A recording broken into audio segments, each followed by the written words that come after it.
They thought a grieving teenager would be easy prey, but my dead mother had one final gift that would destroy them both. The smell of lilies still haunts me. That sickly sweet perfume that filled the funeral home when I said goodbye to my mother for the last time. I was 17, standing beside her casket in my black dress, tears streaming down my cheeks as I whispered promises I swore I would keep. I promised her I would be strong. I promised her I would honor her memory. I promised her I would never let anyone take away what she had worked so hard to give me. But as I stood there, clutching the tissue box with trembling hands, I had no idea that the real nightmare was just beginning. I had no idea that the two people standing behind me, pretending to grieve, were already plotting to steal everything my mother had left me. My father stood there with his arm around Lydia, his second wife, the woman who had slithered into our lives like a venomous snake just 3 years after my mother's first cancer diagnosis. Lydia, with her perfectly styled blonde hair and her cold blue eyes that never showed an ounce of genuine emotion. Lydia, who had never bothered to hide her contempt for me, who had made it crystal clear from day one that she saw me as nothing more than an inconvenient reminder of my father's first marriage. Even at the funeral, even as I sobbed for the woman who had given me life, Lydia could not summon the decency to pretend she cared. She stood there checking her manicured nails, tapping her designer heels against the marble floor, counting the minutes until she could leave. When people approached to offer their condolences, she would put on this fake smile and say all the right words, but the moment they turned away, her face would return to its usual mask of indifference. My mother had been everything to me. She was my protector, my confidant, my biggest supporter. When I was bullied at school, she would hold me while I cried and then march into that principal's office the next day to demand action. When I struggled with math, she would sit with me for hours, patiently explaining the same concepts over and over until they finally clicked. When I dreamed of becoming a writer, she would read every terrible poem and short story I wrote, encouraging me to keep going even when I wanted to give up. She had fought cancer twice. The first time, when I was 12, she had beaten it with such fierce determination that I thought she was invincible. The second time, when I was 16, she had fought just as hard, but the disease had been stronger. I watched her waste away in that hospital bed, her once vibrant spirit dimming with each passing day, and I knew she was leaving me. But even in her final moments, even when the pain medication made her groggy and confused, she would squeeze my hand and tell me how much she loved me. "You are my greatest achievement," she whispered to me the night before she died. "You are going to do amazing things with your life. I have made sure you will have everything you need to succeed." I thought she was just being encouraging, the way mothers do. I had no idea she was talking about something much more concrete. The reading of the will took place a week after the funeral. I sat in the lawyer's office, still wearing black, still feeling like I was moving through a nightmare. My father sat beside me, and Lydia perched on the edge of her chair, her eyes gleaming with an anticipation that made my stomach turn. My mother's lawyer, Mr. Patterson, was an elderly man with kind eyes who had known my mother for years. He had handled her divorce from my father, had helped her buy her house, had been there through all the legal complexities of her life. As he began to read the will, his voice was gentle but firm. "To my beloved daughter," he read, "I leave everything I own. My house at 1247 Maple Street, my savings accounts, my investment portfolio, my jewelry collection, and all personal possessions. It is my wish that these assets provide for her education and her future, as she has always been the light of my life." I should have felt relief. I should have felt gratitude for my mother's thoughtfulness. Instead, I felt a chill run down my spine as I watched Lydia's face transform. Her lips curved into a smile that had nothing to do with happiness, and everything to do with greed. "Of course," she said, her voice dripping with false sweetness, "we will take good care of everything until she comes of age." That was when I learned about the legal technicalities that would change everything. Because I was still 17, still a minor, my father would serve as the executor of my mother's estate. He would have control over everything until I turned 18. At the time, this seemed like a reasonable arrangement. After all, he was my father. He was supposed to protect me, to look out for my best interests. I was such a naive fool. The first sign of trouble came just 2 weeks after the will reading. I came home from school to find my father and Lydia sitting at the kitchen table, with a stack of papers spread out between them. They looked up when I walked in, and I caught something in their expressions that made my blood run cold. "Sit down, sweetheart," my father said, using the endearment he had not used since my mother's death. "We need to talk about some practical matters." I sat down reluctantly, my backpack still slung over my shoulder, ready to flee if necessary. "The house," Lydia began, not bothering with any pretense of gentleness, "is too expensive to maintain. The property taxes alone are astronomical, and the upkeep costs are bleeding money. We have decided to sell it." I felt like I had been punched in the stomach. "Sell it? But it is my house. Mom left it to me." "Technically," my father said, avoiding my eyes, "it is your house. But I am the executor, and I have a responsibility to make sound financial decisions. Keeping the house would be irresponsible." "But where will I live?" I asked, my voice barely above a whisper. "With us, of course," Lydia said, her smile sharp as a blade. "We are moving to a beautiful new condo downtown. Much more modern, much more practical." I stared at them, unable to process what I was hearing. My mother's house, the house where I had grown up, where every room held memories of her, where I could still smell her perfume in the hallways. They were going to sell it. They were going to erase the last physical connection I had to my mother. "You cannot do this," I said, standing up so quickly that my chair scraped against the floor. "It is not fair. It is not what Mom wanted." "What your mother wanted," Lydia said, her voice turning cold, "was for you to be taken care of. And that is exactly what we are doing. We are making sure you have a stable home and a secure future." By selling everything she left me? By making smart financial decisions, my father said firmly. "You are 17 years old. You do not understand the complexities of managing an estate. Trust us to do what is best." But I did not trust them. Not anymore. The way Lydia had smiled when she talked about the new condo, the way my father refused to meet my eyes, the way they had made this decision without even consulting me, it all felt wrong. It felt like betrayal. The house sold within a month. I was not allowed to keep anything except my clothes and a few personal items. My mother's furniture, her books, her art collection. Everything was either sold or donated. I watched strangers load my childhood into trucks and drive away, and I felt like I was losing my mother all over again. The condo Lydia had picked out was everything she had promised, modern, expensive, and utterly soulless. It was all glass and steel and cold surfaces, the complete opposite of my mother's warm, cozy house. My new bedroom was twice the size of my old one, but it felt like a prison cell. There were no memories here, no traces of the life I had shared with my mother. "Is this not wonderful?" Lydia asked, showing me around the place like she was a real estate agent. "So much more sophisticated than that old house. You are going to love it here." I wanted to scream. I wanted to tell her that I hated it, that I hated her, that I would never forgive her for what she had done. But I was 17 and alone and completely at their mercy. So I nodded and said nothing. The money from the house sale, Lydia assured me, was being invested wisely for my future. When I asked to see the bank statements, she would pat my head like I was a child and say, "Do not worry, sweetie. We are keeping it safe for you." But I was worried. I was terrified. Because every day, I watched Lydia spend money like water. New clothes, new jewelry, expensive dinners, weekend trips to spa resorts. She had quit her job shortly after my mother's death, claiming she needed to focus on managing the household. But what she was really doing was living like a queen on my inheritance. I tried talking to my father, but he had become a stranger to me.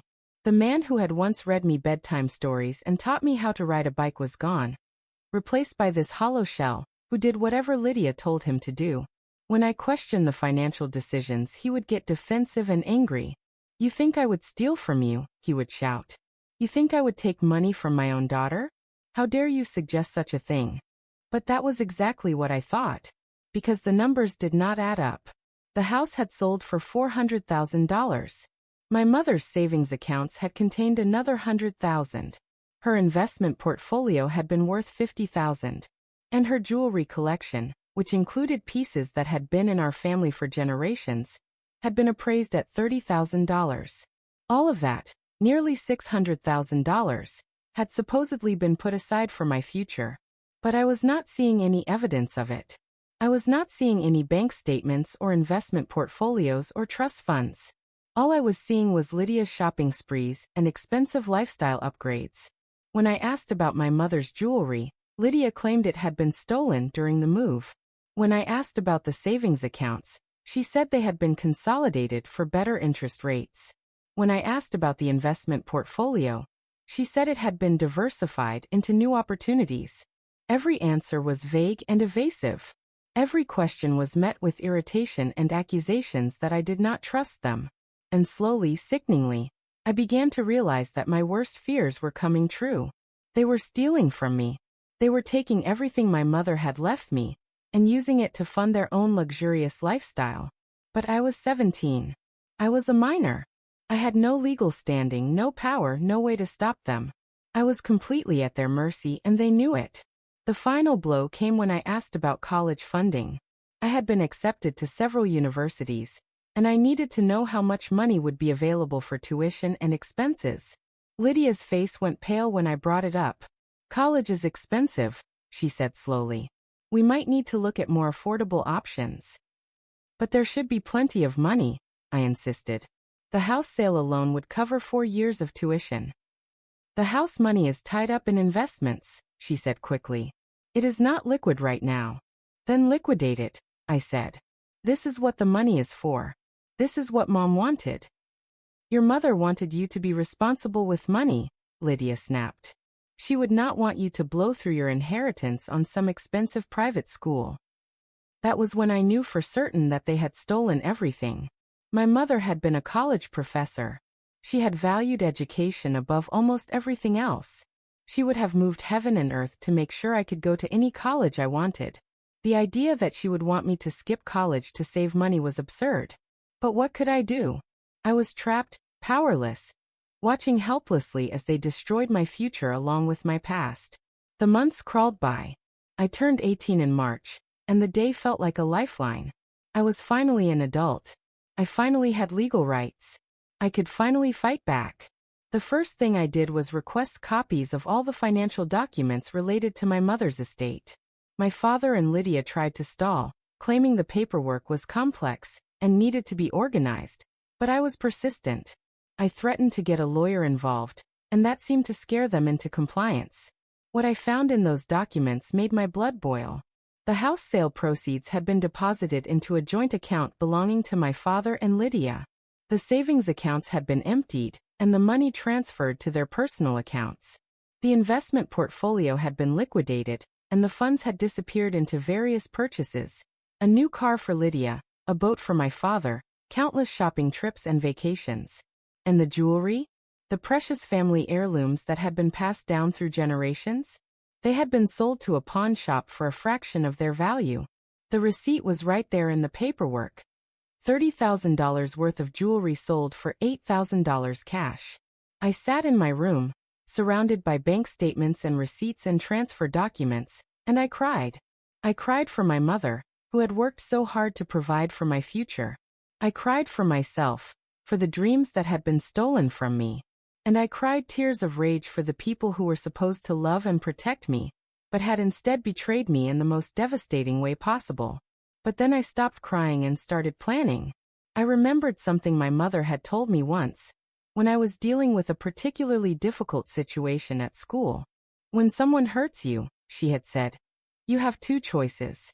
You can let it destroy you, or you can use it to make yourself stronger. Choose strength, sweetheart.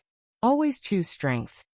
I took those financial documents to the lawyer my mother had trusted, Mr. Patterson. His office was exactly as I remembered it, lined with law books and filled with the smell of old paper and leather. He looked older than he had a year ago, more fragile, but his eyes were still sharp and kind. "I need help," I told him, spreading the documents across his desk. "They have stolen everything." He studied the papers for a long time, his expression growing darker with each page. Finally, he looked up at me, and I saw something in his eyes that made my heart race with hope. "Your mother was a very smart woman," he said slowly. "She knew this might happen." "What do you mean?"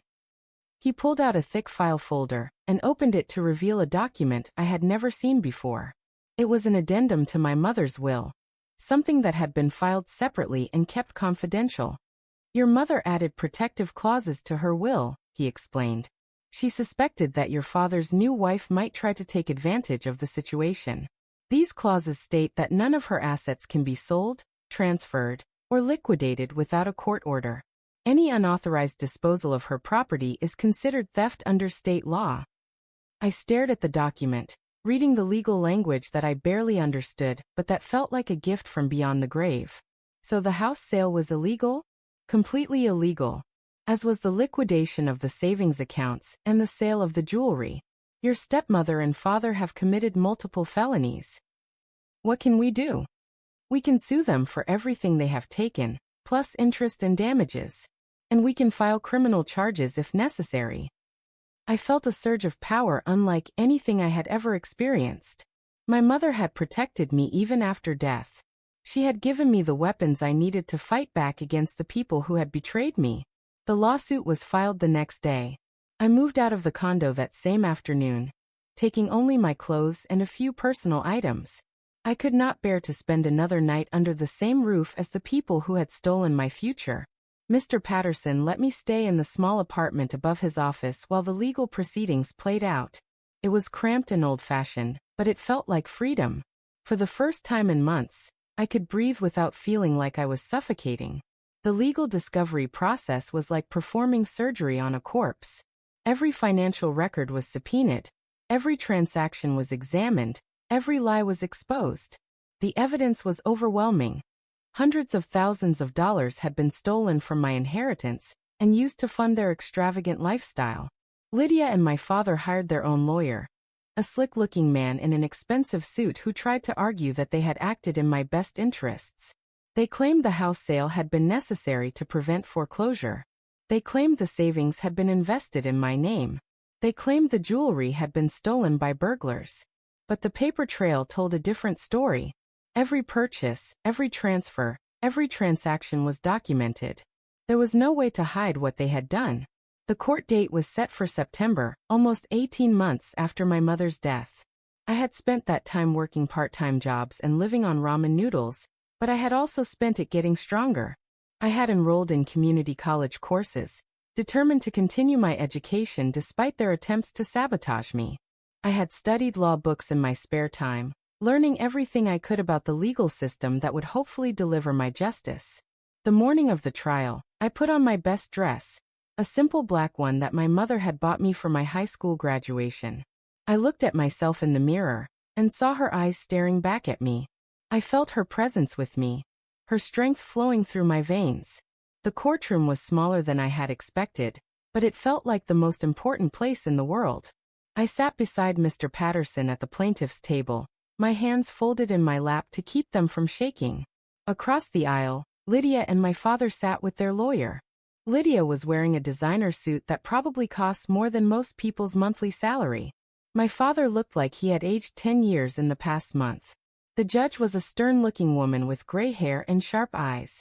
She listened to the opening statements with an expression that gave nothing away. The defense attorney painted a picture of a grieving widower and his new wife doing their best to care for a difficult teenager. He talked about the financial burdens of maintaining the house and the responsible decisions they had made to protect my future. But when Mr. Patterson stood up to present our case, the truth came out in devastating detail. Bank records showed exactly where every dollar had gone. Receipt after receipt demonstrated how my inheritance had been used to buy cars and boats and jewelry and vacations. The protective clauses in my mother's will were read aloud, making it clear that every single transaction had been illegal. When it was time for testimony, Lydia took the stand first. She was still trying to play the role of the caring stepmother, claiming that everything they had done had been for my benefit. But under cross-examination, her story fell apart. You sold the defendant's jewelry collection for $8,000, Mr. Patterson said, holding up the pawn shop receipt. Where did that money go? I do not remember exactly, Lydia stammered. Let me refresh your memory. According to your credit card statements, You purchased a diamond bracelet for $9,000 just 3 days after this transaction. Is that correct? Lydia's face went white. That was a coincidence. A coincidence that you sold an 18-year-old girl's family heirlooms and then immediately bought yourself expensive jewelry? Is that your testimony? I was keeping the money safe, she insisted, but her voice was weak and unconvincing. By spending it on yourself? I was going to replace it. When? When were you going to replace the irreplaceable family heirlooms that had been passed down through generations? Lydia had no answer. She sat there in the witness chair, her carefully constructed facade crumbling before everyone's eyes. My father's testimony was even worse. He broke down completely, admitting that he had known the asset sales were illegal, but had gone along with them anyway. He claimed he had been manipulated by Lydia, that he had not understood the full extent of what they were doing. I loved my daughter, he said, tears streaming down his face. I would never intentionally hurt her. But you did hurt her, Mr. Patterson replied. You violated your duty as executor of her mother's estate. You allowed her inheritance to be stolen. You betrayed the trust of a grieving teenager who depended on you for protection. I know, my father whispered. I know I failed her. It was too little, too late. The damage had been done, and his regret could not undo the months of betrayal and theft. When it was my turn to testify, I felt my mother's strength flowing through me. I spoke clearly and calmly about what had been taken from me. I talked about the house where I had grown up, the jewelry that had connected me to my family's history, the college fund that had been my ticket to a better future. They did not just steal my money, I said, looking directly at the judge. They stole my security, my dreams, my connection to my mother's memory. They took everything that mattered to me and used it to make themselves rich. The judge listened intently, taking notes and asking clarifying questions. When I finished my testimony, she nodded gravely. Thank you, she said. You may step down. The closing arguments were brief. The evidence spoke for itself. There was no way to dispute what had happened, no way to justify the theft of a teenager's inheritance. The judge deliberated for less than an hour. When she returned, her expression was stern and unforgiving. This case represents a profound betrayal of trust, she began. The defendants were entrusted with protecting the interests of a minor child, and instead they chose to enrich themselves at her expense. They violated both the letter and the spirit of the law. She ordered them to repay every single dollar they had stolen, plus interest and punitive damages. The total came to nearly $800,000, more than the original inheritance because of the interest and penalties. Furthermore, the judge continued, the defendant Lydia Morrison will be required to liquidate her personal assets to satisfy this judgment. That includes her jewelry, her car, and any other luxury items purchased with the plaintiff's money. Lydia gasped, her face going pale. She had probably never imagined that her shopping sprees would come back to haunt her like this. The judge was not finished. I am also referring this case to the district attorney's office for possible criminal prosecution. The theft of nearly $600,000 from a minor child's inheritance is a serious felony that may warrant additional penalties. I felt a surge of satisfaction unlike anything I had ever experienced. Justice had been served. My mother's final gift to me had been the legal protection I needed to fight back against the people who had tried to destroy me. But the best part was still to come. Over the next few months, I watched Lydia's world crumble. She had to sell her designer clothes, her expensive jewelry, her luxury car. She had to move out of the fancy condo and into a tiny apartment on the wrong side of town. She had to get a job at a department store, working retail for minimum wage to help pay the judgment. My father lost his job when word of the lawsuit got out. His employer did not want to be associated with someone who had stolen from his own daughter. He also had to sell his boat and his car to help satisfy the judgment. The criminal charges were filed 6 months later. Both Lydia and my father were charged with grand theft and breach of fiduciary duty. Lydia was also charged with money laundering for the way she had moved the stolen funds through various accounts. They both ended up taking plea deals to avoid prison time. Lydia got 5 years of probation and 1,000 hours of community service.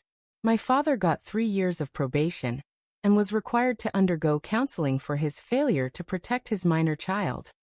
But the most satisfying part of the whole ordeal was what happened to their marriage.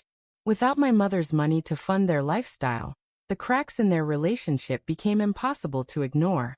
They started fighting constantly, about money, about the lawsuit, about whose fault it was that their lives had fallen apart. Lydia filed for divorce exactly 1 year after the judgment was rendered. She tried to get alimony, but the judge denied her request, citing her criminal conviction and the fact that she had no significant assets to divide. My father called me after the divorce was finalized. He was living in a studio apartment, working as a night security guard, and sounded like a broken man. "I am sorry," he said, his voice cracking. "I know I do not deserve your forgiveness, but I need you to know how sorry I am." I listened to him cry into the phone. This man who had once been my hero and had become my betrayer. Part of me wanted to forgive him, to rebuild the relationship we had once shared. But a bigger part of me remembered the months of lies and manipulation, the way he had chosen Lydia over me, the way he had stood by and watched while she stole my future. "I know you are sorry," I said finally, "but sorry does not give me back the year I lost. Sorry does not give me back my mother's jewelry or the house where I grew up. Sorry does not make up for the fact that you chose her over me." I was weak, he said. I was grieving and confused, and I made terrible decisions. "You were my father," I replied. "You were supposed to protect me. Instead, you helped someone steal from me. Can you ever forgive me?" I thought about it for a long time. "Maybe someday," I said. "But not today. And maybe not ever." I hung up the phone and felt a strange sense of peace. I had gotten my justice, but more importantly, I had gotten my power back. I was no longer the helpless teenager who had been at their mercy. I was a strong, independent woman who had fought for what was rightfully mine and won. I used the recovered money to pay for college, just as my mother had intended. I studied law, determined to help other people who found themselves in situations like mine. I graduated with honors and was accepted to several prestigious law schools.